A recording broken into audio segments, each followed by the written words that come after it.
Hii ni simu ya dharura na mimi ni mwandishi msomi naitwa Rumba Lebabas. Simu hii ya dharura tumepigiwa na madereva wa Fast Freight Forward ambao wao wameajiriwa na kampuni hiyo kwa ajili ya kusafirisha mizigo huku wakiwa wanafanya kazi na kiwanda cha A2Z jijini Arusha. Simu hiyo ya dharura imetuleta hadi hapa nje ya geti hili baada ya kuelezwa kwamba wamefungiwa geti na hawaruhusiwi kuingia kufanya kazi tena katika kiwanda hicho. Baada ya kufika hapa tumemkuta afisa mahusiano wa kiwanda hicho, Bwana Paulo Vedastus, aliyekuwa akiwaeleza madereva hao sababu ya kuwazuia kuendelea na kazi. Inaelezwa kwamba madereva hawa wanalalamikia kubadilishwa kwa mkataba, wengi wao wakiwa waliingia makubaliano ya kufanya kazi kwa mkataba wa kudumu katika kiwanda hicho, lakini ghafla wamebadilishiwa mkataba huo na kupewa mkataba wa muda mfupi wa mwaka mmoja, huku wakitakiwa kukiri kwamba wao madereva ndio waliovunja mkataba wa awali na sio kwamba kiwanda hicho kimevunja mkataba huo. Baadhi ya madereva zaidi ya 70 waliogoma kusaini mkataba mpya, huku wakidai kwamba ili wasaini mkataba mpya basi kwa kuwa kiwanda hicho ndicho kilichovunja mkataba wa awali kiwalipe stahiki zao ndipo waamue kusaini mkataba mpya ama kuacha kazi. Hatua zingine ambazo walizichukua ni kwenda kufungua kesi katika mahakama ya kazi. Wakati shauri hilo likiwa huko, maamuzi haya yamefanyika kwa siku ya leo, na sisi tulipofika hapa getini tumekuta hali ikiwa hivi. Endelea na kikao. Shauri mahakamani wasiende hapa miongozo. Lakini mwanasheria wa kwanza ni wewe. Mwanasheria tujue wewe ni HR wa kampuni nzima. Alex, muulize tuzuia nani tusiingie leo. Tuko kazini leo. Mnapiga tumekuja wewe unapiga tuko kazini. Okay, then mimi nimeshamaliza. Wewe unatuzuia sisi tumekuja kazini unatuzuia. Hapo unasema halali yake. Tumesema hivi. Wasianene mwanasheria wenu aliyefungua shauri mahakamani. Hata hapo maelekezo sasa usiingie. Kwani kuna shida gani? Yes, ndio katuzuia. Sisi tumekuja kazini kama kawaida. Sawa, tumefika hapa asubuhi. Hapo umeachia walinzi maagizo wasiingie. Sio ndio umetuzuia au sio unataka kazi? Wasiana barua hapa viongozi kwa sababu kafungua shauri mwanasheria. Kapeleka ndani na nani mwanasheria nani ambao. Lakini Veda, wewe si ndio mwanasheria wetu wa kwanza hapa. Tufafanulie angalau watu wajue nini ambacho tunawakaribisha. Kwa hiyo sihitaji kufafanua chochote. Ni sawa, lakini unalalamikiwa kama kiwanda. Maana wewe ndio sio lazima ningewaita nikaje kufafanua. Ametoka ndani kuja. Kuna hii changamoto hakuna. Sawa, kuna changamoto hakuna changamoto. Sijawa invite kwa hiyo sihitaji mahakamani. Walio invite ndio mwasili. Wewe unalalamikiwa. Utakuja mahakamani kama utataka kupata taarifa. Wewe unalalamikiwa kama msimamizi wa wafanyakazi. Mtu anaweza kulalamika tu kwa chochote, ana haki ya kulalamika, lakini sio kila anacholalamikiwa ni cha msingi. Kwa hiyo sijawaita kuja kufanya press, siwezi kuongea. Wakati mnabadilisha mkataba mliwashirikisha? Wewe siwezi kuongea na sijakukaribisha kuja kufanya press. Kama unajibu tu mkuu, ningekuinvite kuja kufanya press ningekujibu. Sasa hili limeshakuwa la masi la watu wengi wanataka kufahamu. Mtazamo wako. Hauoni unaleta taharuki kwamba kiwanda kinakuwa hakitoi taarifa ambazo watu wanazihitaji kuzipata? Sio lazima. Sio lazima watu wapate taarifa. Na ulazima huo unatokea wakati gani? Yaani kuna nyakati gani ambazo mnaona ni lazima? Kweli mpisha aende kama atakwenda. Veda tusti. Unakimbia sasa. Hebu malizana na hao. Kwa hiyo tuingie ndani au tubaki nje? Tuende mmoja, tuende ndani au tubaki nje? Mimi mpaka sasa hivi tunaenda ndani. Sawa, kwamba jina langu alipo. Na gari leo nimeliingiza. Na au jitambuko wapi? Na mimi sijitambui. Na sijakutana na wewe safari unaweza kwenda ofisini. Wewe ulikuwa safari ndio ofisini tuliokuepo hapa tuelekee wapi? Wewe ulikuwa safari unaweza kwenda ofisini. Ambao hawataki kwenda ofisini ni watu gani? Hawataki kusaini mikataba ya mabadiliko, wanaweza wakaendelea kuwasiliana na wanasheria wao, watawaelekeza kinachotakiwa kifanyike. Labda mmewapa sababu za kusaini hiyo mikataba ya mabadiliko. Taratibu wote tulishakaa vikao tukamaliza, lakini hawataki kusaini mikataba ya mabadiliko. Mwanasheria wao wa chama cha madereva ameenda kutoa taarifa leba, tumepata sama standard kukutana leba. Kwa hiyo hawa wafanyakazi wasiane mwanasheria wao. Sasa kwani kuna ulazima wa kusaini mkataba mlipo stahiki zake akaondoka kama kuna taratibu za kulipwa stahiki, kama hajazikamilisha hawezi kulipwa. Nini ambacho hakijakamilika? Wanafahamu kama wafanyakazi. Sasa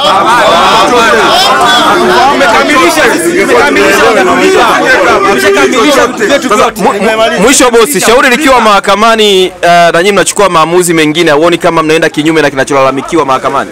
tutasikiliza shauri, baadaye litatolewa mwongozo, baadaye tutapata majibu. Wakati kesi ikiwa mahakamani, si inatakiwa isikilizwe mambo mengine akiwa amesimama. Sisi tutakuwa wapi? Kwa hiyo hawa wamefukuzwa kazi au wamesimamishwa kazi? Vedastu. Asanteni. Dereva kampuni ya Fast Freight Forward hapa A2Z. Shida inapokuja ni swala ambalo kiongozi wetu huyu HR amesema amefanya mabadiliko ya mkataba. Sisi kwenye makubaliano tulimuomba kwamba avunje mkataba wa kwanza afu ndo tuje kwenye huu mkataba mwingine wa pili. Lakini sasa yeye anataka kutumia ubabe kusaini mkataba juu ya mkataba mwingine. Na ndo hapo panapoleta changamoto. Na sisi ofa yetu tulikuwa tunataka avunje ule mkataba wa zamani tulikuwa tunafanya kazi, atulipe stahiki zetu zote, afu tuje kwenye huu mkataba mwingine mpya. Tunashangaa leo tunafika hapa kazini, tunafika hapa getini, anatuzuia tusiingie ndani. Anasema sisi sio wafanyakazi tena wa huku ndani. Na hiyo taarifa ni ametoa tu ghafla kuanzia Jumamosi kwamba hatutakiwi kuingia huku ndani. Sasa tunachotaka sisi ni haki yetu kwamba atulipe sisi mkataba wetu wa zamani, atuletee mkataba mwingine mpya. Kama tutafikia kwenye maafikiano kwamba tutauelewa, ndio tutaendelea kufanya kazi. Mkataba wa mwanzo ulikuwa unasemaje na huu wa pili ulikuwa unasemaje? Mkataba wa kwanza sisi tulikuwa tuna mkataba wa kudumu kwa sababu mimi nimeingia hapa kazini 2012 mpaka leo. Na huwa sasa hivi ni mkataba wa mwaka mmoja nataka tusaini mkataba wa mwaka. Na huo mkataba wa mwaka anakuambia bado tena tunatakuwa tukae miezi mitatu kwa ajili ya kuangaliwa ya majaribio. Sasa huoni kuna kitu nadhani anakitafuta hapo, lakini sisi hatuangalii hilo. Sisi tulikuwa tunataka tukunje mkataba wetu wa kwanza, alafu tukishamaliza ndio tuje kwenye huu mkataba wa pili. Mimi nitakavyousoma, nitakapoangalia kama nitaridhika nao nitaendelea na kazi. Kama nisiporidhika nao naweza nikachukua maamuzi mengine, na nadhani ndio hivyo tunapohitaji zaidi sisi. Kwa hiyo kwa tafsiri nyepesi ni kwamba wao wanataka nyinyi wenyewe ndo mvunje mkataba wa mwanzo wakati hamjafanya kosa lolote. Wakati yeye mkataba yeye ndo kaleta yeye. Na vitu gani ambavyo mlikuwa mnanufaika na kwenye mkataba ule ambavyo huku mnaona havipo na mlitaka unapovunjwa mpate hizo stahiki zenu? Kikubwa ni hiki nani kwamba yeye anavyotaka yeye tusaini huu mkataba mwingine. Kwanza kifupi kwanza hatujausoma kwa sababu kwa sasa hivi hauna mantiki kwanza kwetu sisi. Sisi tunachotaka sisi tuvunje ule mkataba wa kwanza. Amalizane na malipo. Amalizane kwanza na mkataba wa kwanza sababu yeye sio kavunja mkataba. Sisi hatukatai yeye kwenye kuvunja mkataba. Kama yeye akifuata sheria inavyohitajika kwamba kivunja mkataba wa kwanza sisi anatakuwa tulipe. Huu wa pili tutakapokuja kuanza hata kama tunaanza kazi leo sawa, hamna shida. Na ule mkataba wa mwanzo mlikuwa mnanufaikaje ambapo hata kama hautoendelea lakini mliuona bora mkasaini na mlikuwa mnauelewa? Ulikuwa unanufaishaje nyinyi kama madereva? Mkataba muda mrefu ulikuwa na manufaa makubwa kwa sababu tulikuwa tunakaa mkataba kwanza wa kudumu ambao sio kwamba unaweza vya mashaka hauna wasiwasi. Na huu mkataba wa mwaka unaonekana ni kama ni mtu tu unaenda kufanya kazi mahali kama ni kibarua contract. Mwezi huu, mwaka ujao mkataba umeisha. Kwa hiyo unakuwa mtu hujielewi uko kwenye mazingira gani ya kufanya kazi. Lakini ule mkataba tulikuwa na hata ukiangalia changamoto zetu kwenye kazi hatuna changamoto yoyote. Ingekuwa labda tungekuwa sisi tuna changamoto hapo tajiri angekuwa amesema labda kuna mahali sisi tuna shida. Sawa, tumeona tangazo linaeleza kwamba mkataba wasiosaini hadi tarehe 30 ya mwezi wa 5 watakuwa wamejiondoa wenyewe kwenye ajira. Labda kabla ya tarehe 30 kwa sababu imeshapita, mlichukua hatua gani za kukutana na mwajiri na kumweleza haya ambayo leo hii tunaona imefikia hatua ya kuzuiwa kuingia ndani? Tulikuwa tuna vikao, tuliagiza hata chama chetu cha madereva, chama MATA, na wakaja tukakaa kwenye vikao tukakosa muafaka kwa sababu yeye anataka kusaini huo mkataba wake juu ya mkataba. Na tulipokosa muafaka tukaenda idara ya kazi. Idara ya kazi wakamwandikia barua yeye mwenyewe kwamba arekebishe hivyo vifungu ambavyo alivyokuwa ameweka. Lakini yeye bado akapuuzia, akaendelea na zoezi lake. Akakaidi. Sasa hivi shauri limeenda CMA na kesi iko huko ambayo kwa tarehe 9 nadhani wangekutana huko ili swala lifanyaje liendelee, lakini bado yeye anaendelea na zoezi lake la kutuzuia sisi tusiingie kazini. Alex Paulo Akio, Mechanical Engineering Fast Freight Forwarders. Kama boresho wanasema kwamba wanataka kuboresha kikubwa ni kwamba na cha muhimu ni kwamba kisheria hakuna mkataba juu ya mkataba. Kama unataka kuboresha mkataba, ama maboresho yako wapi? Kama ukiwa na ajira ya kudumu unaweza kwenda na kamshahara kangu kadogo hapo unaweza kwenda benki nikaomba mkopo nikapata na ajira ya kudumu. Nikienda na mkataba mwaka mmoja siwezi kupata mkopo. Au maboresho ni yapi ambayo wao wanasema ni maboresho? Mkataba wa Alibora ni Alibora ipi hiyo? Ambayo kama mshahara ndio ni kidogo au uongezwe ufanye kitu chochote, mwisho wa siku unasema ni maboresho ya mkataba wa Alibora. Sio Alibora. Kwa hiyo tulikuwa tunakiomba sisi hatujakataa kazi. Sisi hatujakataa kazi na wala hatujakaidi kazi. Tangazo limetoka kwamba tusiingie kazini tarehe leo, ndio maana tuko hapa getini. Mwisho wa siku ni kwamba amekuja kuzungumza na sisi, hata nyewe wenyewe mmeona, tumemwambia kwamba kama vipengele ametoa viko viwili, kwamba kuna jinsi ya kuwalipa hao watu na jinsi ya kuendelea nao, kwamba wale watakayetaka kuendelea na mkataba mpya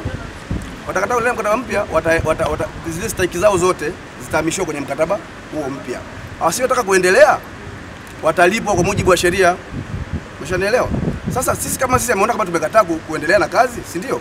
Au tumekataa huo mkataba wake mpya, inamaanisha kwamba nitakuwa atulipe, si ndio? Kama sasa yeye mwenyewe mmeona kwa tunamwambia sasa kama sisi hauna sababu ya kutuzuia sisi, na hili shauri liko CMA. Kama liko CMA, nimemuomba hapa vizuri na nyinyi mmeona kwamba tunaomba basi utuambie sisi ujue kama HR kwamba sisi tunakuwa upande gani, tuko nje ya kazi au tuko kazini, kwa sababu kama ni kesi inaendelea, mtuhumiwa lazima awe rumande awe uraiani, si ndio? Sasa tuambie ukiwa kama HR kwamba sisi tunakuwa upande gani. Ndio hiyo anasema kama siwezi kujibu, mpigeni mwanasheria wenu. Mwanasheria wetu wa kwanza ni yeye, kwa sababu mambo yote hata wanasheria wakitaka kuja kuyafanya hapa lazima wamuone yeye. Umeshaelewa? Kwa hiyo sisi tulichukua tunakiomba tu ni kwamba serikali iliangalia hili swala kwa upana zaidi. Sisi hatuna sababu yote ya kuzuiliwa kazi, kwa sababu mwisho wa siku ni kwamba hili shauri liko CMA. CMA kikao ni tarehe 9, barua watu wote wanazo hapa, na yeye pia barua anayo na amekiri kwamba kesi ni tarehe 9 inaenda kuzungumziwa. Sasa atuambie tu kama sisi kwa kipindi hichi ambacho yeye amesema kwamba hataki, kwa kipindi hichi ambacho tunasubiria kesi ya tarehe 9, si ndio sisi tunakuwa tuko ndani ya kazi au tuko nje ya kazi? Kwa sababu anachotaka kutengeneza hapa ni kwamba usipoingia kazini siku 3 hapa ni absent 3, hizo umeleft job siku 5. Umeshaelewa? Sasa ukiangalia leo kama leo tarehe 1 au tarehe ngapi, ukiangalia hizo siku 5 hapa haziwezi kufika tarehe 9 wakati wa mwafaka. Na ndio kitu ambacho tuko sisi mpaka sasa hivi tuko hapa. Kwa majina naitwa Robinson Kwano Likiungai. Ni mfanyakazi wa Fast Freight Forward Limited. Ila zamani tulikuwa tunaitwa A to Z Textile Mills. Wakati sisi tunaanza kazi miaka ya 90. Tumeanza na mabwana tulikuwa kama family. Tulikuwa tunaitwa familia, sio wafanyakazi. Kwa hiyo kila kitu kilichokuwa kinakuja, walikuwa wanakuja kwanza wanaita kikao, wanatueleza bwana hili linakuja na ni la kwetu, tunafanya kazi kama familia. Kwa hiyo tulifanya kazi kwa upendo na bila mashtaka yoyote. Lakini hili linaloendelea sasa hivi, hata ukituuliza sasa hivi nani kiongozi wa Fast Freight hatumjui. Boss alikuwa Mr. Hadik ameondoka. Sasa hivi kinachotokea unauliza ni uende kwa nani? Hatujui tuende kwa nani. HR ndiye ameacha rungu ya kutuponda. Yaani ndiye mwenye kampuni ndiye kila kitu. Wakati huo kinachotusikitisha kabisa, yule alikuwa anaitwa HR wa FF ameandika masaa 24 kujiondoa, wakati alikuwa ameshaanza na huyu kutuingiza kwenye hii mkataba. Sasa na huyu tuna hofu hata tuingiza kubaya, alafu naye ataondolewa kwa sababu sio mwenye kampuni. Sasa tulikuwa tunaomba serikali tusaidie ili zile haki zetu zisipotee tu. Yaani kama ni kuvunja mkataba tulipe zile haki zetu, kama ni kuendelea tuendelee na huu mkataba mpya. Hilo tu ndio tulikuwa tunaomba serikali tusaidie. Natosha brother. Weka komenti yako hapo chini kistaarabu. Mimi ni mwandishi msomi naitwa Korumba Lebabas. Habari hii inatokea jijini Arusha, inahusiana na hoteli ya kimataifa ya Parrot Hotel. Hoteli hii ina hadhi ya nyota 4 ya ukweli iliyopo Kaloleni jijini Arusha. Jengo lake ni la ghorofa lenye floor 13, vyumba 116 vya kulala vyenye hadhi tofauti. Hapa kuna executive suite, junior suite, executive, standard bedroom, double deluxe na twin bedroom. Parrot Hotel ndani yake ina migahawa miwili. Mmoja ni maalum kwa ajili ya kupata kahawa za aina zote. Sehemu ya pili ni ya kupata chakula pekee. Hapa kuna bar maalum yenye swimming pool iliyopo floor ya 3. Kuna kumbi za mikutano kubwa 2 na kumbi ndogo kwa ajili ya vikao. Katika Afrika Mashariki, Parrot Hotel kwa sasa ni hoteli ya mfano kutokana na ubora wa huduma zake.